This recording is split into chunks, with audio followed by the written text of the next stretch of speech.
샬롬. 3월 20일 월요일 하나님 나라를 시작하는 말씀 묵상 시간입니다. 오늘은 이주환 장로님께서 마태복음 22장 23절에서 33절까지 말씀을 읽어 주시겠습니다. 하나님의 말씀을 경청하십시오. 부활이 없다 하는 사두개인들이 그날 예수께 와서 물어 이르되, 선생님이여, 모세가 일렀을 때 사람이 만일 자식이 없이 죽으면 그 동생이 그 아내에게 장가들어 형을 위하여 상속자를 세울지니라 하였나이다. 우리 중에 7형제가 있었는데 마지가 장가들었다가 죽어 상속자가 없으므로 그 아내를 그 동생에게 물려주고 그 둘째와 셋째로 7째까지 그렇게 하다가 최후에 그 여자도 죽었나이다. 그런즉 그들이 다 그를 취하였으니 부활 때 7 중에 누구의 아내가 되리이까? 예수께서 대답하여 이르시되, 너희가 성경도 하나님의 능력도 알지 못하는 거로 오해하였도다. 부활 때에는 장가도 아니가고 시집도 아니가고 하늘에 있는 천사들과 같으니라. 죽은 자의 부활을 논할진대 하나님이 너에게 말씀하신 바 나는 아브라함의 하나님이요 이삭의 하나님이요 야곱의 하나님이로 하신 것을 읽어보지 못하였느냐.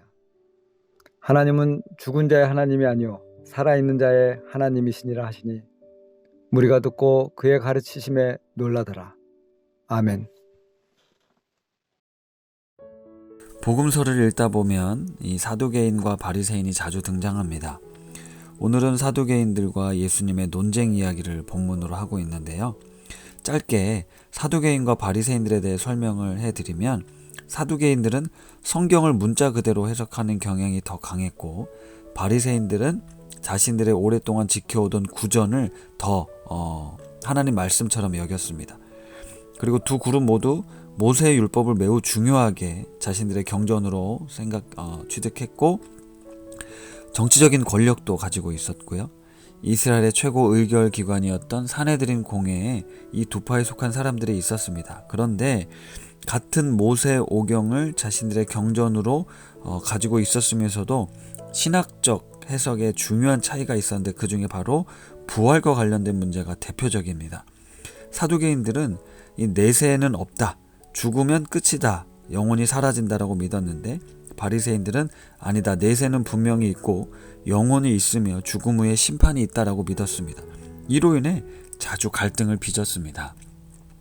사두개인들은 이 바리새인들보다는 좀 사회적 지위가 조금 더 높았고, 로마의 좀 친로마적 성향을 갖고 있었고, 또 권력의 중심인 예루살렘 성전에 주로 활동을 했었습니다.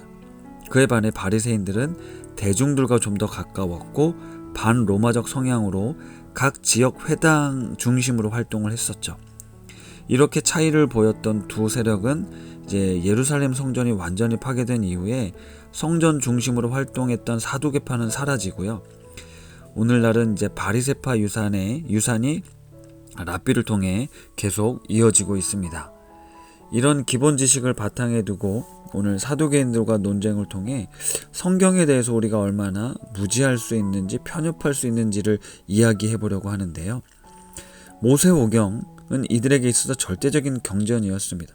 문자 중심적으로 해석했던 이 사두개인들은 모세오경에 부활이라는 단어나 현상이 없었기 때문에 사두개인들은 부활은 사실이 아니다, 말도 안 된다라고 주장을 합니다. 그런데 그러면서 예수님께 이렇게 질문을 던지는 거예요. 7명의 형제가 있는데 첫 번째가 장가를 갔습니다. 그런데 그 첫째가 자식이 없어 죽으면 둘째가 형의 대를 이어가야 하는 모세의 율법이 있지 않습니까? 그런데 만약 7명의 형제 모두가 자식을 낳지 못하고 죽으면 부활했을 때 그 아내는 첫째의 아내인지 둘째인지 막내인지 어떻게 알 수 있습니까? 라고 이렇게 질문을 한 겁니다. 부활의 모순, 부활이라는 것의 모순을 증명하고자 이렇게 질문을 던진 건데요. 예수님께서 이렇게 대답하시죠. 너희가 성경도 그리고 하나님의 능력도 알지 못해서 오해했다고 말합니다. 여기서 매우 중요한 지적을 하시는데, 사두개인들은 당시 사회의 지도층이면서 엘리트들이었고 뛰어난 지식인들이었습니다. 그러니까 그들은 나름 굉장한 어떤 훈련과 연구를 통해 성경을 해석하고 이해를 했다는 거죠. 그리고 자신들의 해석, 자신들이 그 이해했던 것에 아주 매우 강한 신념이 있었습니다. 그리고 성경을 기반으로 모든 상황을 이해하고 해석할 수 있었다고 믿었다는 거죠. 하지만 예수님께서는 이처럼 인간의 지성과 어쩌면 이성의 한계 속에 이 성경 말씀을 가두고 하나님의 능력을 가두는 사두개인들을 어리석다라고 말합니다. 부활의 때는 우리가 감히 상상할 수 없는 모습으로 존재할 것이라는 것과 하나님은 죽음에 갇혀있는 하나님이 아니라 아브라함과 이삭과 야곱이 살아있을 때 직접 경험하는 살아계신 하나님, 시공간을 넘어서는 하나님을 예수님께서 말씀하십니다. 죽으면 끝나는 것이 아니라 죽음 이후도 하나님을 현재처럼 경험할 수 있다라는 거죠. 물론 사두개인들은 우리가 함부로 그들의 권위를 무시할 수는 없습니다. 정말 성경을 연구했고 그 의미를 찾고자 노력했던 사람들입니다. 그런데 성경을 문자적으로 이해하고 받아들이면서 그 외의 이론이나 주장들은 모두가 잘못되었다 말하며 비난하는 경우도 많이 있었다는 거죠. 하지만 사두개인들의 성경 해석에도 미흡함이 있었고 그들에게 하나님의 능력을 너희들이 알지 못한다라고 예수님은 꾸짖고 있는 겁니다. 우리가 하나님의 말씀을 알아가기 위한 노력 매우 중요합니다. 공부하는 것도 중요하고 연구하는 것도 중요합니다. 그런데 같은 본문을 가지고도 사두개인과 바리새인들이 서로의 의견차를 좁히지 못하고 논쟁이 계속되었다는 걸 생각해 볼 때 우리의 연약함은, 우리의 이 한계가 있는 이성은 우리 나름도 신앙인으로 살아가고 있지만 이 성경에 대해서 자신들의 관점이나 이념에 따라서 너무 다르게 해석하고 적용할 수 있다라는 거죠. 이걸 우리가 이런 현 상황을 받아들여야 되는데요. 레이첼 에반스라는 작가가 쓴 헤아려 본 믿음이라는 책에 보면 작가가 이런 질문을 하죠. 성경엔 모순도 있고 상충되는 해석도 있고 골치 아픈 구절도 있다. 그런데 하나님께서 이런 긴장을 허락하신 이유가 있을 거다. 그 이유는 우리가 하나님의 말씀을 사랑하고 그 말씀을 붙들었을 때 우리가 이해한 해석을 다른 사람에게 확신시키기 위해 얼마나 용맹하게 싸우는가가 아니라 다양한 의견들을 보존하기 위해 우리가 얼마나 부지런히 애쓰는가로 측정되어야 한다라는 글을 썼는데요. 어느 부분 참 많이 동의가 되는 것 같습니다.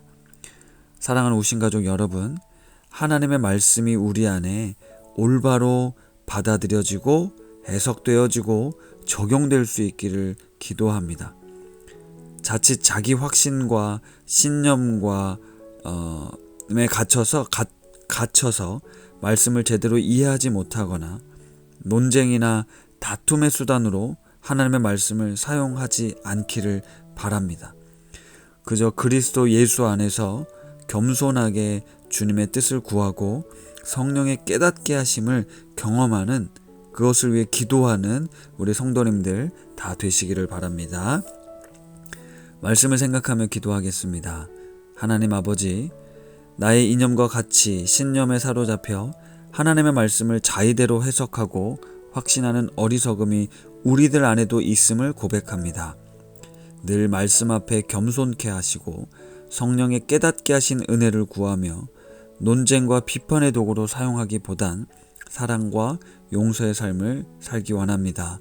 교회 안에서 그리스도인들 가운데서도 이와 같은 논쟁 속에 하나 되지 못하고 갈등과 분열이 계속 일어나고 있는데 말씀 안에 온전한 일치와 화해가 이루어지게 하옵소서. 예수님의 이름으로 기도합니다. 아멘. 오늘 주신 이 말씀을 생각하면서 더 깊은 묵상 하시겠습니다.